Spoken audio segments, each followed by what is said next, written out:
تو یہ غوث پاک. اب بات میں نے کی مریدوں کی. میرا مرید بدبخت نہیں، توبہ سے پہلے مر نہیں سکتا، بلکہ یہاں تک فرمایا اگر میرے مرید کا حساب ہوا تو اللہ مجھے یہ اذن دے گا کہ میں اس کے حساب میں اس کی مدد کروں. بلکہ فرماتے میری تمنا تو یہ ہے دنیا میں مرے کوئی بھی، جب قبر میں اس سے سوال ہو تو اس کی قبر میں جواب دینے کے لیے میں پہنچ جاؤں. مرے کوئی جواب میں دیا کروں. کاش کہ اللہ مجھے یہ اذن عطا فرمائے. غوث پاک پوچھا کہ آپ کا مرید کون ہے؟ تو غوث پاک فرماتے ہیں جو میرے مریدوں سے مرید ہو وہ میرا مرید، جو میرے سلسلے کے خلفاء سے مرید ہو وہ میرا مرید. پھر فرماتے ہیں اگر دنیا میں کوئی اتنا بھی کہہ دے کہ میں غوث پاک کا مرید ہوں، فرماتے وہ میرا ہی مرید ہے.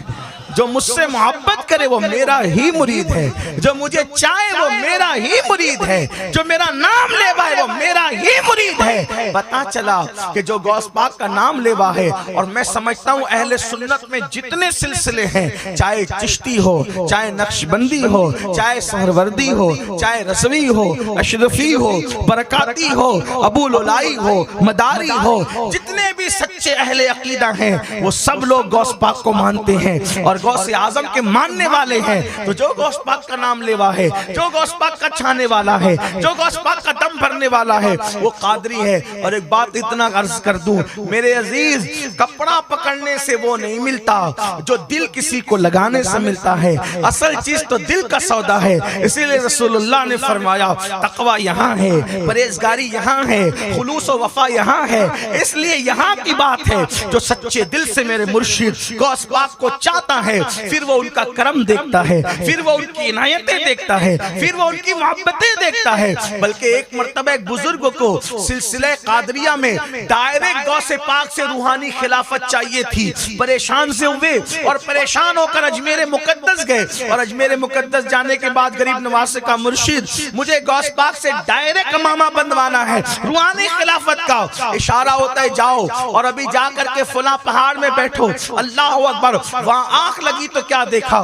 سرکار غوثیت ماب خواب میں آئے اور آپ کے سر پہ قادریت کے خلافت کی امامہ سجایا. یعنی آج بھی کرم ویسے ہی برس رہا ہے، چھما چھم برس رہا ہے، عنایتیں ہو رہی ہے. وہی بادہ ہے، وہی جام ہے، وہی ساگر ہے، وہی سرائی ہے، وہی میخانہ ہے، وہی بس بات اتنی ہے. ساقی وہی ہے، کسی میخار کی ضرورت ہے. جام وہی ہے، کسی میخار کی ضرورت ہے. سرائی وہی ہے، ساگر وہی ہے، کسی میخار کی ضرورت ہے. جب کوئی اہل ظرف آتا ہے تو اس کو آج بھی نوازا جاتا ہے. لیکن بس اپنی گفتگو کو سمیٹتے ہوئے آپ سے پوچھتا ہوں، اس مقام اور اس مرتبے کی ہستی، اس مقام اور اس مرتبے کی ہستی جب حج کے لیے جائے تو کعبے کا غلاف پکڑے اور غلاف کعبہ پکڑ کر اللہ کی بارگاہ میں عرض کرے مولا عبد القادر کے اعمال اگر تیری بارگاہ میں قبولیت کے قابل نہ ہو، جملے پر توجہ کریں.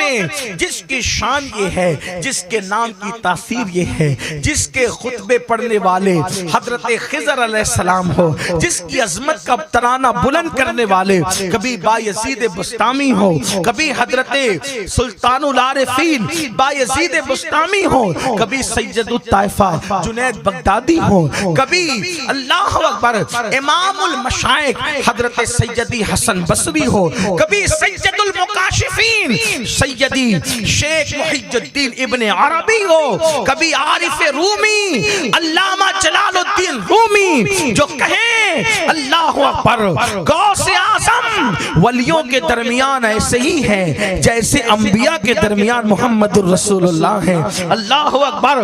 حضرت عارف رومی کے بارے میں بتاؤں، صاحب مثنوی جو عارف اور صوفی بنانے والا ولی ہے، وہ اپنی قادریت پہ ناز کرتے کہ میں قادری ہوں قادری. اندازہ فرمائیں حضرت امام یافعی اللہ اللہ، یہ سارے بزرگ جو بڑے بڑے آپ کو نظر آ رہے ہیں یہ قادریت کے رنگ میں ڈوبے. شیخ محقق شیخ عبداللہ محدث دہلوی قادری ہیں. اللہ اکبر. مجدد الفسانی نقشبندیت سے مشہور ہیں، لیکن ان کے والد کے ذریعے سے وہ بھی قادریت کے رنگ میں رنگے ہوئے تھے. خواجہ باقی باللہ ان کے پیر مرشد پر بھی قادریت کا رنگ تھا. حتیٰ کہ وہ جو نقشبندی کہلاتے ہیں، شاہ نقشبند حضرت سیدی بہاؤالدین نقشبند رضی اللہ تعالیٰ عنہ جب بغداد گئے تو وہاں ان کی جالیوں کے قریب قریب پہنچ کے کہتے ہیں میری ایسی مدد کیجئے کہ لوگ آپ کو دستگیر کہیں. تو قبر سے جواب آیا اے دنیا کو چمکانے والے لوگوں کو ایسا چمکا کہ لوگ تجھے نقش بند کہیں. نعرہ تکبیر.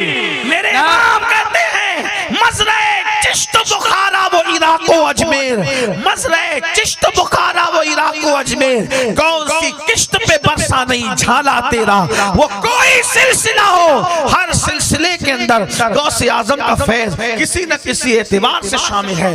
جیسے ہر کھانے کی لذت کے لیے نمک شامل ہوتا ہے, ویسے ہر سلسلے کے فیض کی برکت کے لیے قادریت کا فیض اس میں شامل ہوتا ہے, قادریت کا رنگ اس میں شامل ہوتا ہے. کسی اعتبار سے ہو لیکن ہوتا ضرور ہے.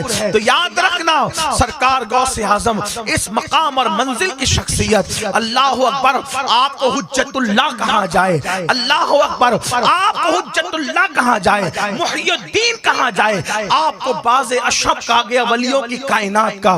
لیکن اس کے باوجود جملوں پہ غور کریں, کہتے ہیں اللہ عبد القادر کے اعمال, کب کعبۃ اللہ کا گلا پکڑ کر عبد القادر کے اعمال اگر تیری بارگاہ میں قبولیت کے قابل نہ ہو, یا عبد القادر کے اعمال تیری بارگاہ کے لائق نہ ہو, تو قیامت کے دن عبد القادر کو اندھا اٹھانا تاکہ تیری بارگاہ میں شرمندگی سے محفوظ ہو جائے. اب آپ سے پوچھنا چاہتا ہوں, اتنے مرتبے پا کر بھی اللہ کے خوف اور اللہ کی خشیت کا یہ عالم ہے,